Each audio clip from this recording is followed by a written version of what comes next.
everyone! Sorry, it's been a long time since I made a video, but today I'll be discussing tips for flying internationally from the United States. But before we get into the video, please don't forget to like and subscribe to my channel so that you never get to miss any travel tips with me. So the first tip is in regards to planning your trip. So depending on where you're going, if you do plan on flying to another continent other than the United States, I would suggest planning your trip for about 8 to 10 days at least, because when you're traveling to a whole different continent, especially if it's across the Pacific or the Atlantic, and like how you're getting there and how many connections you may have, or if it's a non-stop flight, you may be losing a day or two just traveling and getting to your final destination. So I think having at least 8 to 10 days, at least a day or two to travel to the destination and a day or two to travel back home is kind of like a good sweet spot. That way you have at most 6 to like 4 days to like explore and travel when you're at your final destination. Also, in regards to that, you'll also be traveling to a whole different time zone. So depending on how your body is, you may experience some jet lag. So it's good to just give yourself a day or two just to acclimate your body to the time zone that you're currently in. My second tip is in regards to flights and planning when to book your flight. So depending on where you're going, I would suggest planning your flight 4 to 6 months ahead, just so that you have enough time to plan your itinerary. Usually around summer, the flights internationally from the United States are a bit pricey, but if you can plan ahead like 4 to 6 months in advance and get a cheap flight, book it.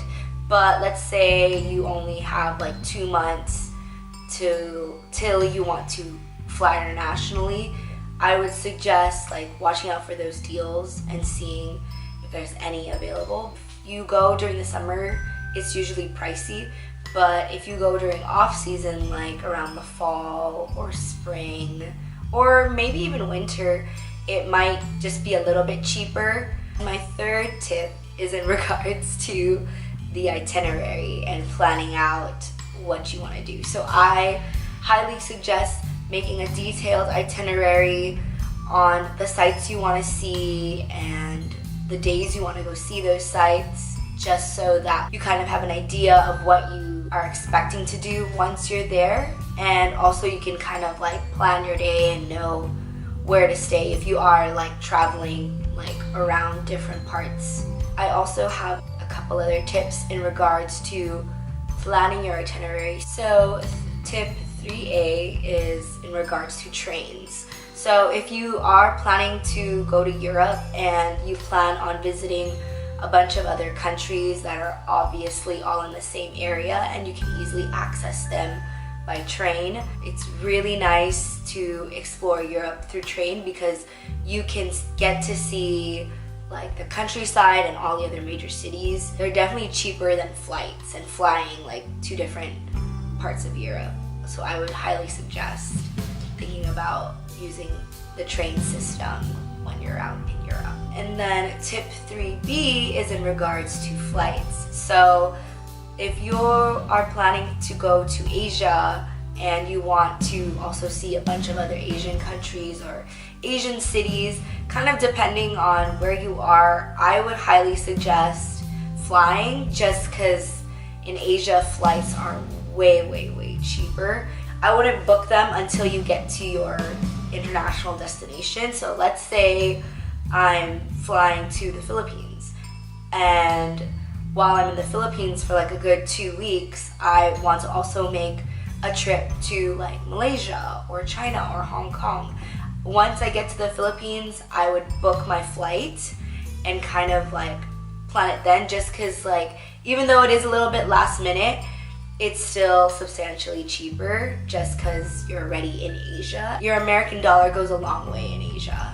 It really does. It's very surprising. My fourth tip is in regards to jet lag. So one of the things that I do before flying internationally is right as I'm boarding my flight to go to a whole other country that's in a whole different time zone, what I do is I change the clocks on my phone or on my watch to the time zone of my final destination, just so that when I'm on the plane going towards that, I already am training my body to take a nap around the time that I have to take a nap or sleep, or like I'm training my body to stay awake, so by the time I get to my final destination, I don't have to worry about acclimating my body to the time zone, the new time zone that I'm in, just so that when you're in the air, in the airplane, on the way over to your final destination, you're already ready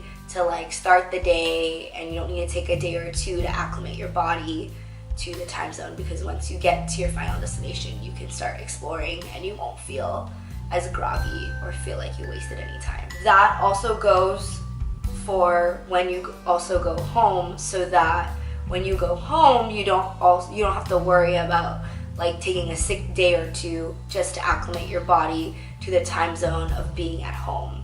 So my 5th tip is in regards to packing. So the same guidelines for luggages apply as domestic and also internationally, which is per person, 1 carry-on luggage and 1 personal item is allowed, unless you plan on checking in a bag that's about 50 pounds or less. That's bigger than a carry-on size, which could be, depending on the airline, $25 to $50 per luggage. Another tip that I'd also like to suggest in regards to packing is that for your outfits, I would suggest planning and gauging with your outfits that you want to wear. I would suggest gauging that if you plan on shopping there or not. You don't want to overpack your outfits, and then when you get to your final destination, you end up shopping duty-free and like souvenirs for your friends or family members, that you don't have enough space in your luggage to bring all of this new stuff that you just bought home. So for me, when it comes to toiletries and makeup, I invest in a lot of travel-sized items or products, and I also use like a lot of containers, like travel-sized, like little containers for like shampoo, face wash, lotion, just because bringing a full-sized product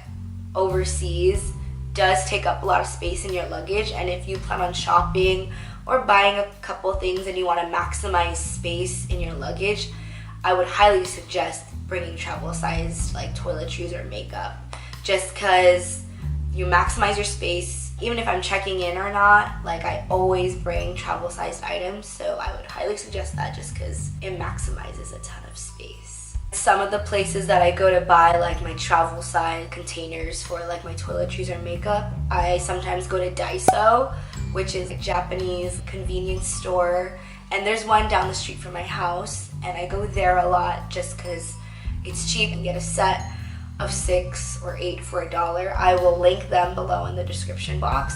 Or if you're not by a Daiso or like a dollar store or anything, you have no time to go shopping for like travel-sized containers for your toiletries or makeup, I would suggest going on Amazon. Amazon does have a lot of stuff, and especially if you're a Prime member, you get obviously free 2-day shipping, so that's always a plus. They have a ton of stuff you can get, and I will also link a couple things that I do have from Amazon down below in the description box. And my 6th tip is in regards to passports. So the United States requires that if you do plan on traveling overseas, like on a plane, you have to have a passport book, and they will not accept passport cards. And then another tip in regards to passports is global entry. So global entry is basically like the TSA pre-check of international travel. It is, I think, an annual fee or like a 5-year fee, and you have to apply to be a part of it. And once you pass all the the whole process with flying colors, you have global entry, and it basically helps reduce wait times when you're going through customs in the United States. So whenever you go back home to the States and the line's long, like there's global entry, and a lot of people who have global entry go through that line and bypass like the longer lines, and they can go through customs easier. If you are interested in global entry, I would suggest applying for it if you plan on flying like 2 or 3 times a year internationally. That way you save time on like just going back home. And then my 7th and final tip is in regards to declaring items. So if you fly overseas or go on a cruise and you buy something internationally, anything, souvenirs, food, anything, you must declare it once you get back to the States. I will post a link in the description box below in regards to the items that you must declare once you arrive in the United States. And that is all the tips I have for traveling internationally from the United States. Thank you again for taking time to watch this. I know it's been like, 2 months or a month and a half since I made another YouTube video about traveling. I try to post new stuff when I can, but this past month has been so busy. If you guys want me to make a life update or get ready with me or any thing like that, just let me know. I can definitely make a whole other video filling you guys in on what I've been doing. I've just been really busy just planning stuff with family just because the holidays are coming. And also, if you have any questions in regards to the tips that I just talked about, just comment down below and I can definitely make another video or reply. So yeah, thank you again for watching, and I look forward to seeing you soon.